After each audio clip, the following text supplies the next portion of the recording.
A billionaire came to inspect the orphanage, but froze when a tiny girl in glasses whispered, "Take someone healthy instead. I'm not worth keeping."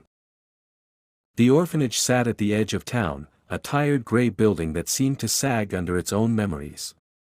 The paint on the walls had once been bright, but now it peeled in thin curling strips, revealing layers of color from years gone by. The hallways echoed with footsteps, laughter, crying, and the quietness that came after all of those sounds.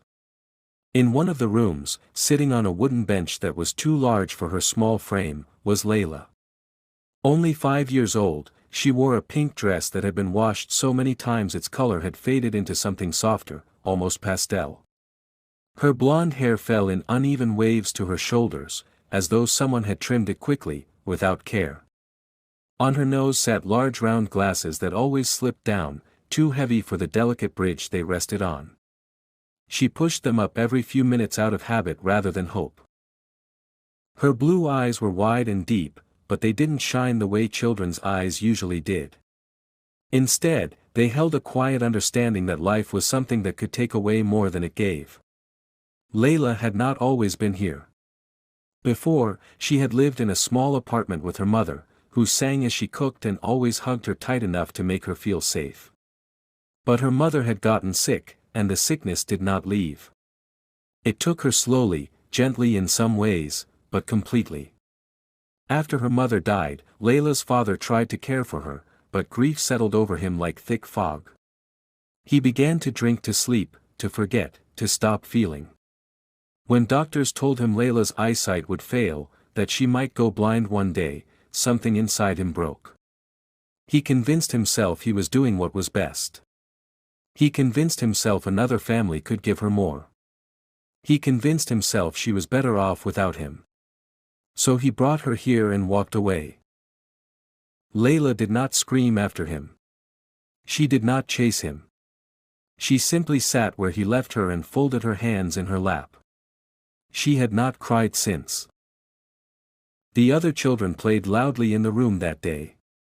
They were laughing, building towers of blocks, running in circles, tugging on toys, shouting each other's names. But Layla stayed apart. The caregivers had tried to encourage her to join them, but she always withdrew, quietly, politely, as though she didn't want to disturb anyone by being sad. She smoothed the fabric of her dress again and again, tracing the threadbare seams, as if keeping them straight would keep her life from falling apart completely. She knew the world did not want children who were broken. She had heard adults talking when they thought she was asleep. She knew her father had not left because he hated her. But he had still left. And that was enough to teach her that love could disappear. She blinked slowly, pushing her glasses up again, and stared at the window. Outside, light filtered through, warm and gentle, making dust sparkle in the air like tiny stars. Layla liked the light.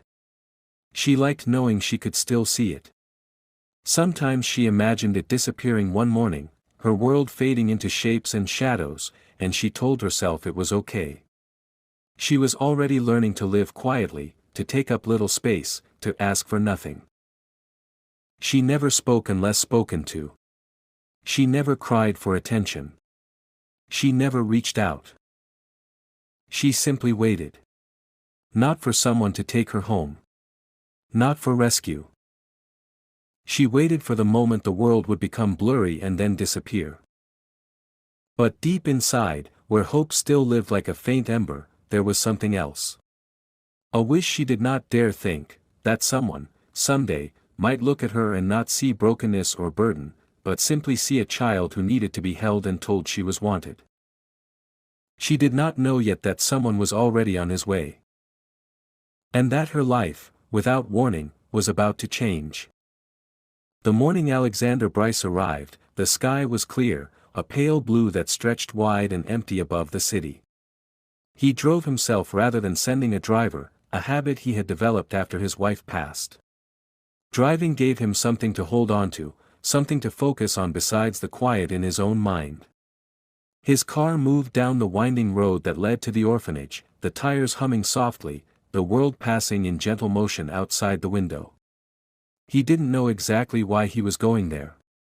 Officially, it was part of a philanthropic initiative to fund improved medical care for children in state institutions.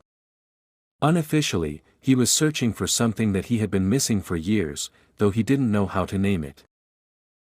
Inside the orphanage, the director was bustling with nervous energy, smoothing her hair, straightening her jacket, making sure the hallways were presentable.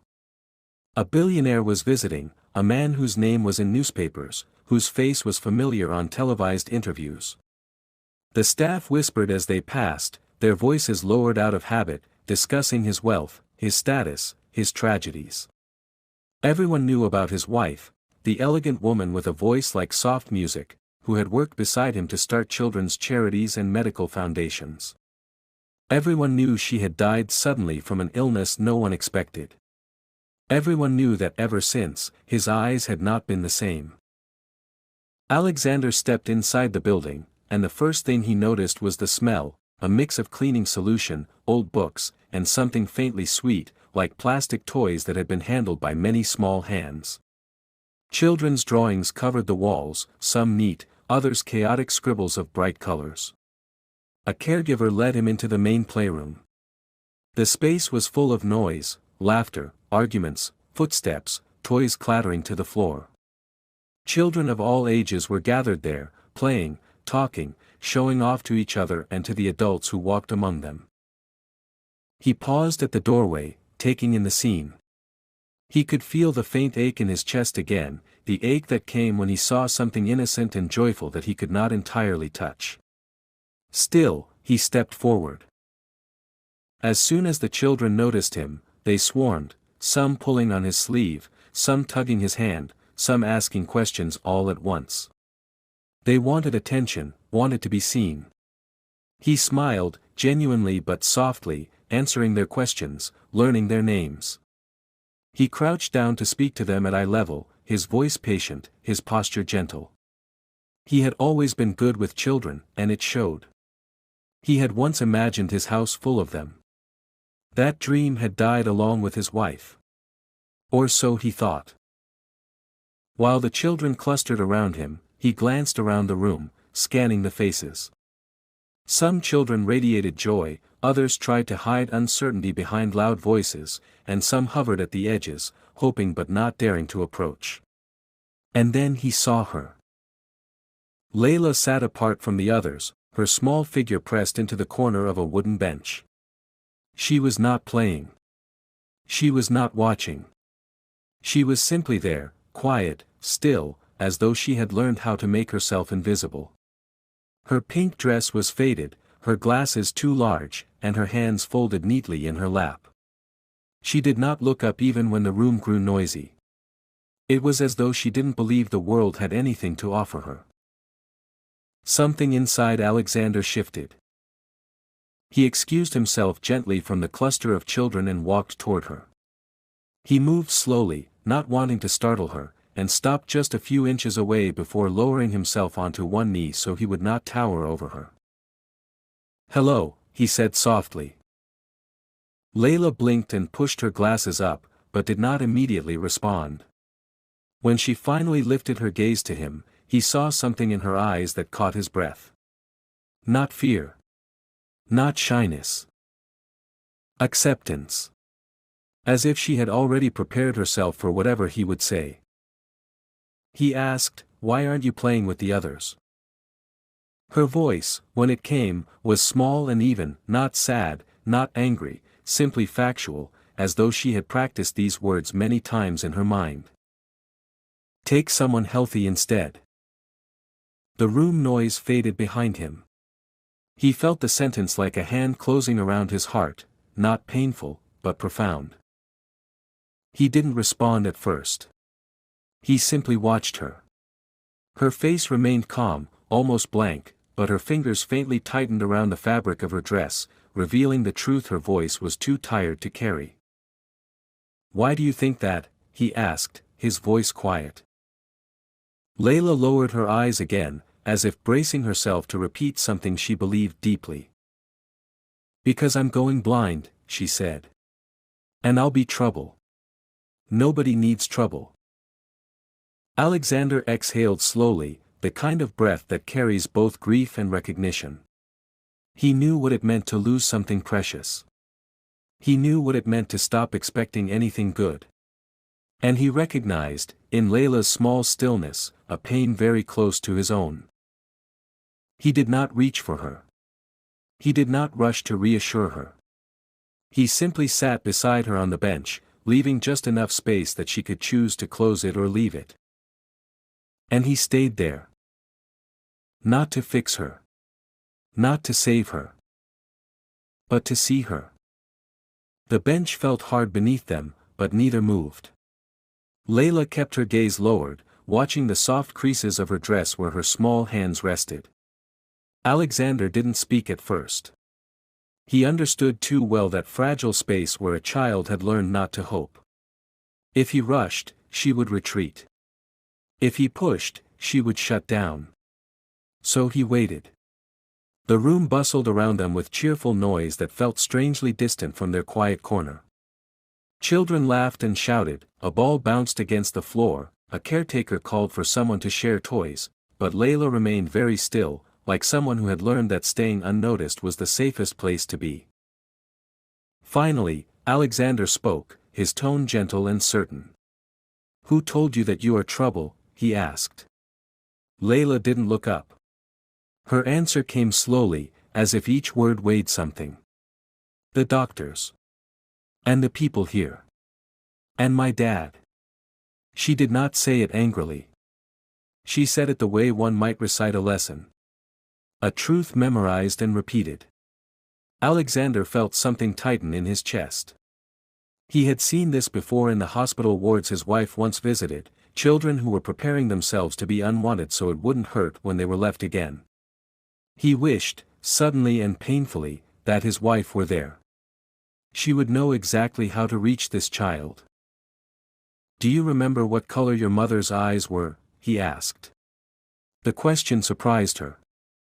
She blinked behind her large glasses and lifted her gaze just enough to look at him, wary but curious. "Blue," she whispered. "Like the morning sky." Alexander nodded slowly. "So are yours." Layla's fingers curled on the fabric. "But mine won't work soon," she murmured, not as an excuse but as a fact she had accepted. "I heard them say it. I hear what people think I don't hear." She took a small breath. "They said I'll be blind before I turn 7. That I'll be difficult. That I'll need help all the time." "And does needing help make someone unworthy of love?" he asked. Layla hesitated. She didn't know how to answer, because the only answer she had ever seen was abandonment. Her silence was not stubborn, it was shaped from experience. The door at the far end of the room opened and the orphanage director stepped inside. She immediately spotted Alexander beside Layla and hurried over, smiling too brightly. "Ah, she is quiet, yes. Sweet girl. But very delicate." She lowered her voice as though Layla were not there. "Her vision is deteriorating. We don't place children like her easily. Most parents don't want a challenge." Alexander turned his head slowly, and the look he gave the director made her words die on her tongue. He didn't raise his voice. He simply observed her, calmly, deeply, in a way that made it clear she should choose her next words with care. "She can hear you," he said. The director flushed, fumbling to recover.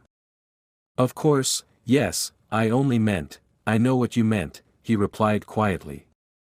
Then he returned his attention to Layla, whose expression had not changed outwardly but whose fingers trembled slightly now, betraying the hurt she would never voice. He reached out, not to touch her, but to place his hand on the bench beside hers, leaving a space of invitation rather than insistence. "Layla," he said softly, "do you know what I do?" She shook her head. She had no interest in adults' titles or money or importance. Alexander continued, "I help people keep their sight. I help doctors learn how to treat eyes like yours. I've spent years trying to save what's precious." He paused, allowing the truth to settle. Your eyes are precious. She looked up at him more fully now. The lenses of her glasses caught the light, reflecting a small flare of brightness. A question trembled at the edge of her mouth. You can fix me? He did not flinch at the phrasing. I don't know yet, he answered honestly. But I can try. And we will try together. And whether you can see the world clearly or only through shadows, you will never be less than worthy. Her breath wavered, just once. She wasn't crying, she had forgotten how to cry. But something inside her shifted, like a door opening just a crack, letting in a thread of light. Why? She whispered. The question hung between them, heavy with years of quiet disappointments. Alexander felt his throat tighten as he answered. Because sometimes, he said, voice low and steady, the world forgets how much someone matters. But I don't forget. And I will not forget you. Layla didn't speak. But after a long, trembling moment, her small hand moved, slowly, cautiously, and rested on top of his. Not grabbing. Not clinging. Simply touching. Choosing to believe him. Even just a little. When the paperwork was approved and the day came for Layla to leave the orphanage, the sky was gray and heavy, as if the world was unsure whether to rain or to let the day remain untouched. Layla stood by the entrance with a small, worn backpack that contained everything she owned, 2 dresses, her glasses case, a paper drawing of a house she remembered from memory, and a tiny stuffed rabbit missing one ear. The caregivers moved around her, some offering gentle smiles, others simply relieved to free a bed. Layla did not cling to them, nor did she say goodbye loudly. She simply nodded when someone patted her shoulder. She had learned long ago that affection could vanish, so she no longer held on tightly to anything she might lose. Alexander stood outside the building beside his car. He didn't offer his hand immediately, instead, he let Layla approach at her own pace. She stepped forward quietly, boots making soft sounds on the pavement. The air felt colder than the temperature suggested. He opened the car door, and she paused, looking at the large, clean interior as though it were something unfamiliar and fragile. She climbed in slowly, placing her backpack on her lap and folding her hands neatly over it, as though afraid to leave marks on the seat. The drive to his home took nearly an hour. Layla watched the world move past outside the window, houses thinning into open fields and then regrouping into upscale neighborhoods. She didn't comment on anything she saw. She simply watched, her reflection faintly overlapping the glass, small, quiet, and alert. Alexander glanced at her occasionally, but he didn't fill the silence with empty reassurance. He knew that silence could be a sanctuary, especially for a child learning how to breathe again. When they reached his home, the mansion rose before them, tall, modern, built of warm-toned wood and glass that reflected the pale sky. To most, it might look magnificent. To Layla, it looked enormous, like a place she could get lost in and never be seen again. He walked slowly beside her as they entered. The foyer was open, the ceiling high, sunlight drifting in from windows above. The air smelled faintly of eucalyptus and fresh linen. Layla tightened her grip on her backpack strap. She didn't speak. Her footsteps were cautious on the polished floor. A housekeeper passed through the hallway, paused, and offered Layla a gentle smile. Layla lowered her gaze and gave a tiny nod, unsure how to respond. Alexander knelt to her level, not touching her, but letting her see his face clearly. "You are safe here," he said. Layla did not say she believed him, but she didn't look away. He led her to a bedroom prepared for her. The room wasn't extravagant, he had instructed the staff to keep it simple. Soft cream walls, shelves with books and a few toys, a bed with a pink blanket, not bright pink, but soft, warm, comforting. Layla stood just inside the doorway, her hands still gripping her backpack. She looked at the room as though it were a painting, something beautiful but not meant to be touched. You can put your things wherever you'd like, Alexander said. Layla nodded, but she did not move. Instead, she whispered something so quiet he almost didn't catch it. Do I stay here tonight? He felt the question like a weight. She needed to know if this room was temporary. If she should brace for her return to the orphanage. He met her eyes without hesitation. You stay here always, he said. This is your room. Layla looked around again, slower this time. She set her backpack down on the bed, carefully, almost reverently. Her fingers lingered on the blanket, testing the softness. She climbed onto the mattress, sitting cross-legged as if afraid it might disappear if she moved too quickly. For the first time, she looked less like someone preparing to leave and more like someone trying to understand the possibility of staying.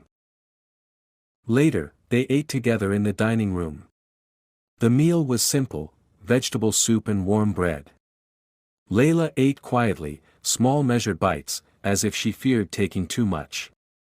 Alexander did not urge her to eat faster or more, he matched her pace instead, letting her see that she did not need to adjust herself to be acceptable. After dinner, he showed her where the light switch was beside the bed, how to pull the blankets up, how to find him if she needed anything. She listened intently, memorizing everything with the caution of someone who had once learned that forgetting could cost her safety. That night, Layla lay under the soft pink blanket, eyes open, staring at the ceiling. The room was warm. The bed was comfortable. The air smelled faintly of lavender. But her chest felt tight with the fear that everything could vanish in the morning. She kept her glasses on, though she didn't need them to see the ceiling. She kept her backpack at the foot of the bed in case she had to leave quickly. Sleep didn't come easily. But eventually, exhaustion softened her muscles, and she slipped into dreams she hadn't had in a long time, dreams of sunlight she could still see. Down the hall, Alexander stood in the doorway of his own room, staring out the window into the quiet night.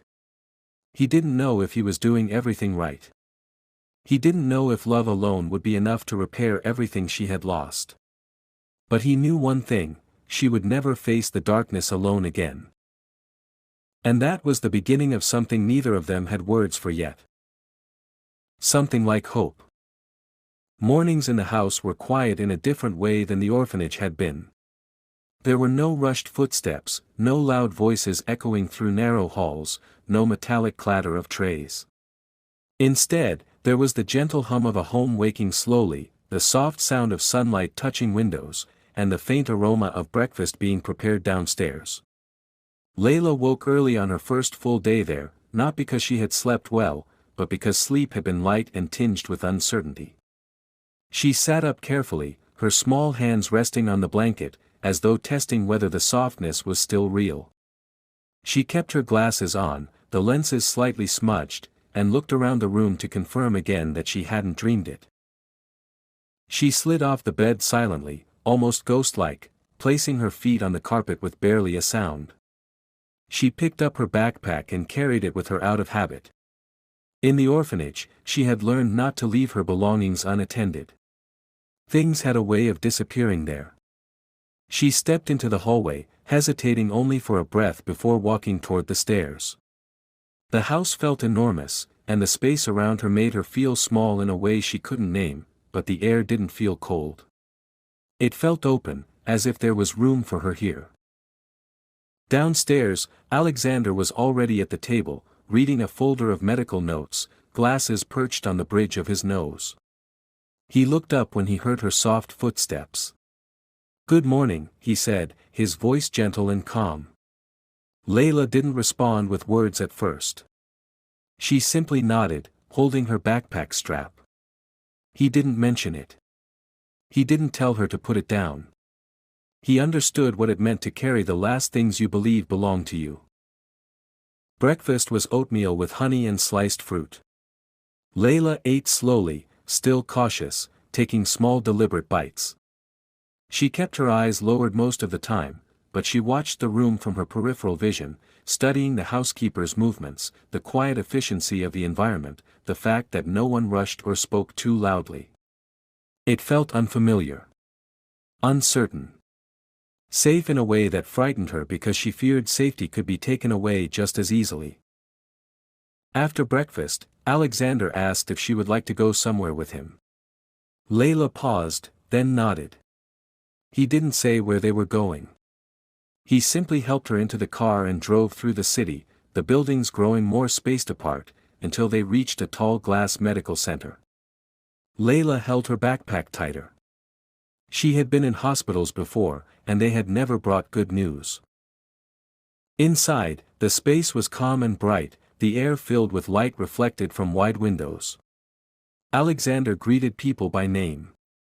Doctors and nurses nodded respectfully, not because of his wealth, but because they knew him and what he did. Layla watched closely, not afraid, but preparing. In one of the examination rooms, an ophthalmologist greeted her with a soft voice, introducing herself as Dr. Reeves. She didn't speak to Layla like someone who was fragile or doomed. She spoke to her like a person. She tested Layla's vision carefully, asking her to read letters, follow lights, describe shapes. Layla did her best. She didn't complain when her eyes watered or when she had to squint. She was used to working hard in silence. After the tests, the doctor stepped outside with Alexander, leaving Layla to sit on the table holding her rabbit by the ear. She didn't eavesdrop, but she listened, not for words, but for tones. There was no nervous hesitation, no regret, no pity in their voices. When they returned, Dr. Reeves crouched to Layla's level and spoke clearly. "Your eyesight is getting weaker, but we have time. We have a window where surgery can help. It won't be easy, but it is possible." Layla stared at her, absorbing the information slowly, cautiously. She did not ask if the surgery would hurt. She did not ask what it would cost. She asked the one question that mattered to her. Will I still be allowed to stay with him even if it doesn't work? The doctor blinked, taken off guard. Alexander answered before she could. You stay with me no matter what happens. Your vision doesn't decide that. You do. Layla's fingers loosened slightly on her backpack strap.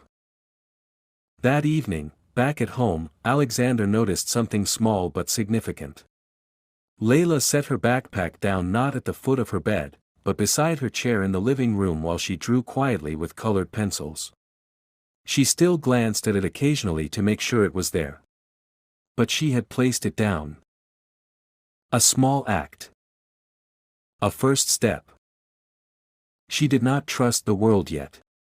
But she had begun to consider the possibility that one part of it might not disappear. And that was enough to begin changing everything.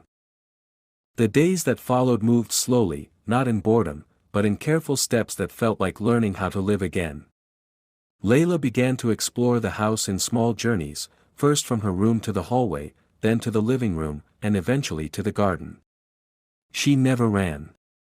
She walked gently, as though the world might break under her feet if she pressed too hard. The house staff learned not to overwhelm her. They greeted her softly, respected her silence, and never tried to take the backpack she still carried from room to room. Alexander made no attempt to accelerate her comfort.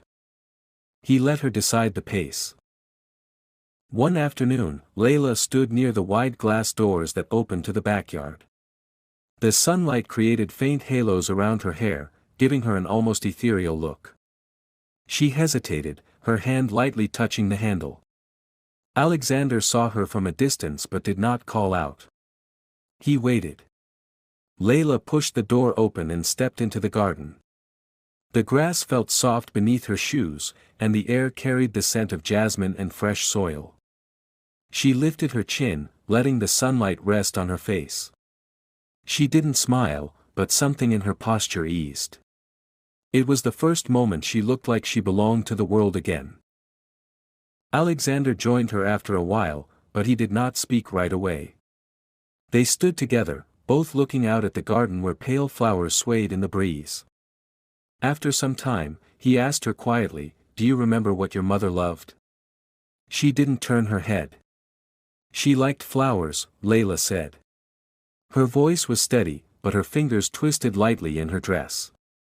She said flowers grow even when no one watches. She said that means they're brave. Alexander listened, absorbing her words as though they were something sacred. Then I think you're like that, he said. Layla did not answer, but she stayed beside him, which meant she heard him. The next day, a therapist came to the house. She did not arrive with clipboards or clinical distance. She sat on the floor with Layla and brought out colored pencils and small wooden figures. She didn't ask direct questions. Instead, she let Layla choose what to draw. At first, Layla drew only flowers, small, neat, identical, lined up in rows like soldiers. But as the days passed, the drawings changed. A window appeared. A figure. A second figure. A hand reaching out. The therapist never pushed her to explain. Layla spoke more through pictures than through words. Alexander watched these quiet shifts. He admired them not with pride, but with a deep, quiet respect. Healing was not something that happened because he opened his home. Healing was something Layla allowed because she began to believe she could still grow. And then came the night of the first nightmare. It was late, the house dark, the kind of quiet where even the air seemed to rest. Layla woke suddenly, breath trembling, vision blurred not from her condition but from fear. She clutched her glasses and pressed them to her chest. For a few seconds, she didn't remember where she was. The room felt unfamiliar, too soft, too gentle. She waited for the echoes of the orphanage to settle. But they didn't. Instead, there was silence. She slipped out of bed and padded down the hallway, her feet making the faintest whisper against the carpet. She stopped outside Alexander's door but didn't knock at first. She simply stood there, breathing slowly, remembering how she had once stood outside her father's door, afraid to ask for comfort. Her fingers curled. She almost turned away. Before she could, the door opened. Alexander had heard her footsteps. He didn't ask what was wrong. He didn't speak at all. He knelt so their eyes were level. Layla's lower lip trembled, and she whispered, "I didn't want to bother you." His expression softened in a way she had never seen before. "You are never a bother," he said. "Not to me." Layla's glasses slipped slightly, and he reached out, pausing to let her see the motion, then gently adjusted them.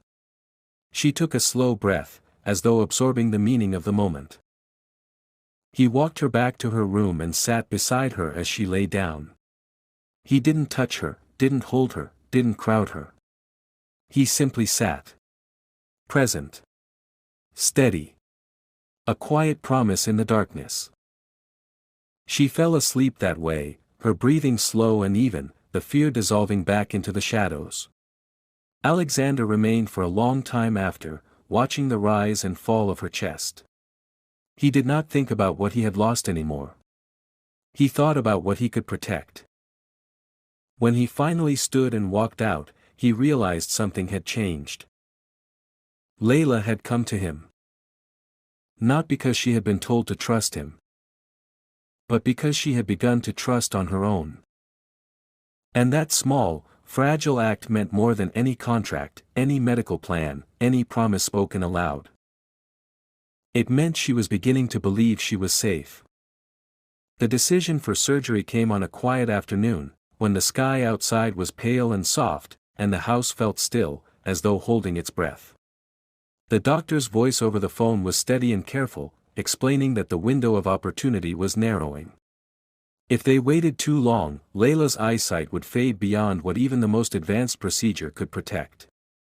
Alexander listened without interrupting, his hand resting on the kitchen counter, his gaze drifting to where Layla sat at the table coloring quietly.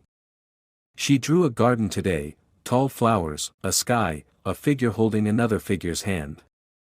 The drawing had more color than the earlier ones. More space. More life. He knew what he had to do.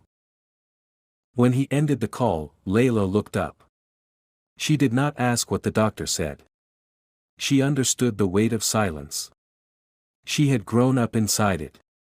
Alexander pulled out the chair across from her and lowered himself into it, setting his hands on the table so she could see they were steady. "Layla," he said softly, "the doctor thinks it's time to schedule the surgery." She didn't flinch. She didn't panic. She simply held his gaze for a long moment, searching his face the way one searches the horizon for weather. Her eyes were very still. "Will it hurt?" she asked. He answered with the same honesty he had spoken to her with from the beginning. "Yes. A little. And it will be scary. But you won't be alone." She absorbed the words slowly, nodding once. "If it doesn't work," she whispered, "will I still live here?" The fact that this was her first concern, before pain, before blindness, cut deeper than anything else had. Alexander leaned closer, lowering his voice but not softening its clarity. "You will always live here. With me. No matter what." That was the moment Layla exhaled, a small, trembling breath, as if she had been holding it for months. In the days before the surgery, the house felt different. Not tense, not fearful, but thoughtful. Meals were quiet. Walks in the garden were slower. Layla no longer carried her backpack everywhere. She left it in her room, placed neatly beside a small vase of flowers she had picked herself. At night, she sometimes asked Alexander to sit with her until she fell asleep. He did every time, without question. He didn't talk. He didn't reassure. He simply stayed. The night before the surgery, Layla couldn't sleep. She sat up in bed, knees pulled to her chest, listening to the soft hum of the house. After a while, she slipped down the hallway to the balcony. The moon hung low and round, washing the garden in silver. She stood there quietly until she heard soft footsteps behind her. Alexander didn't ask why she was awake. He stood beside her, hands resting on the railing. "My mom used to say the moon watches over people when they sleep," Layla murmured. "She said it never blinks." Alexander nodded slowly. "Then the moon will watch over you tomorrow. And I will be right there when you wake." Layla turned her head toward him just slightly, not looking fully, but acknowledging him. That was enough. The morning of the surgery came with gentle sunlight, the kind that did not overwhelm but carried a quiet promise. Alexander drove them to the medical center, and Layla held his hand, not tightly, not desperately, but with steady trust.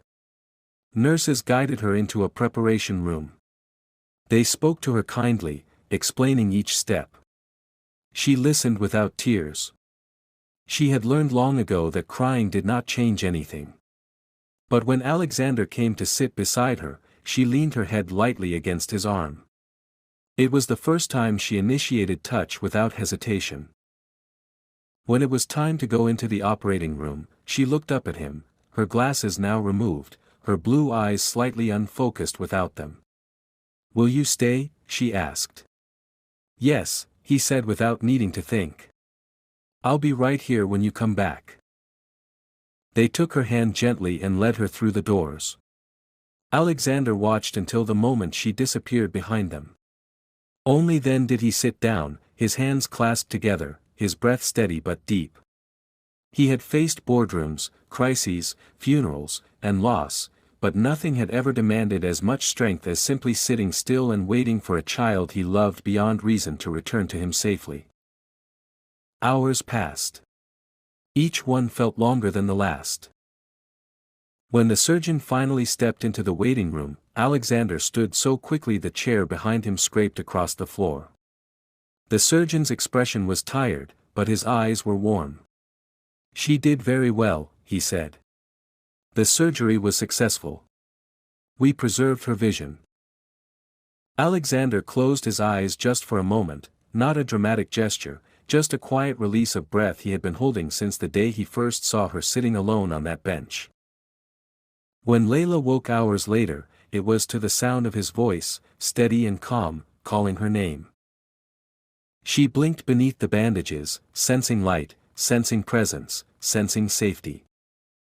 Her first words were soft, almost drowsy. "You stayed." Alexander's reply was gentle but absolute. "I will always stay." And though Layla could not yet see the room clearly, she smiled, a small, fragile smile that carried more strength than either of them knew. Layla's recovery was not immediate. Her eyes were bandaged for days, and the world came to her instead through sound, scent, and touch. The house grew quieter during that time, moving with the gentle stillness of a place protecting something delicate. The staff spoke softly in the hallways.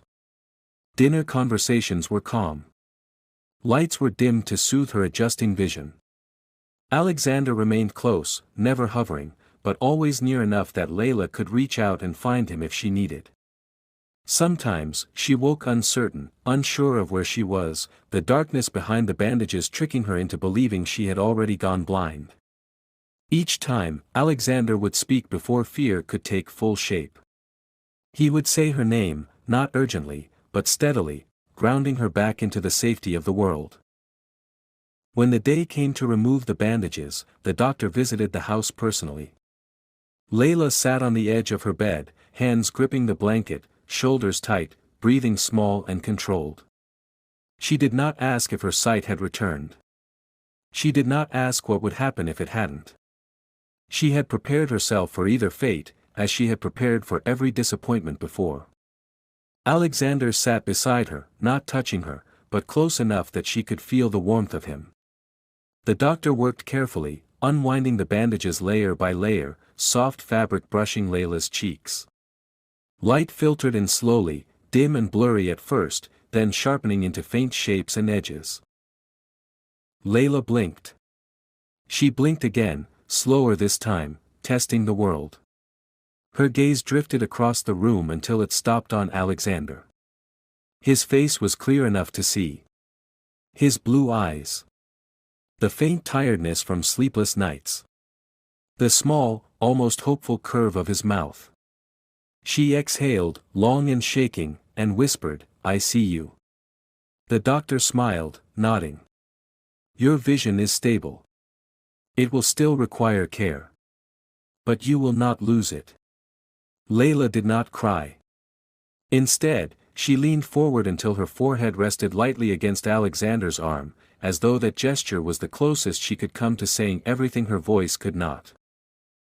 The following weeks brought gentle transformation. The backpack that she once carried everywhere remained on its hook beside her closet. Her steps through the house grew steadier, less cautious. She began joining meals without being invited. She colored without shrinking into a corner. Sometimes, she even laughed, a small sound at first, like a bird testing its voice, then fuller, brighter. One afternoon, she stood in the garden again, this time without hesitation. The jasmine was in bloom, white petals drifting into the grass. She walked barefoot, her steps light but sure, and looked up at the sky. Alexander watched from the patio, coffee cooling in his hands. He saw how she held herself differently now, not braced against the world, but open to it. She turned, noticing him, and walked over. "Can we plant flowers?" she asked. "For my mom." He nodded, his chest tightening in a way that felt warm instead of painful. "We can plant as many as you want." They worked in the dirt together, Layla's small hands buried in soft soil, Alexander's guiding without controlling. They planted white daisies, lavender, marigolds, and a few wild varieties Layla said looked like sunlight. When they finished, they sat in the grass, dirt smudges on their clothes and fingers. Layla looked at the flowers and said quietly, she said flowers are brave. Because they grow even when the world doesn't look. Alexander looked at her, but she continued before he could speak. "I think people can be brave like that too." He didn't correct her. She understood more than enough. Seasons passed softly. The house no longer felt large and echoing, it was filled with presents.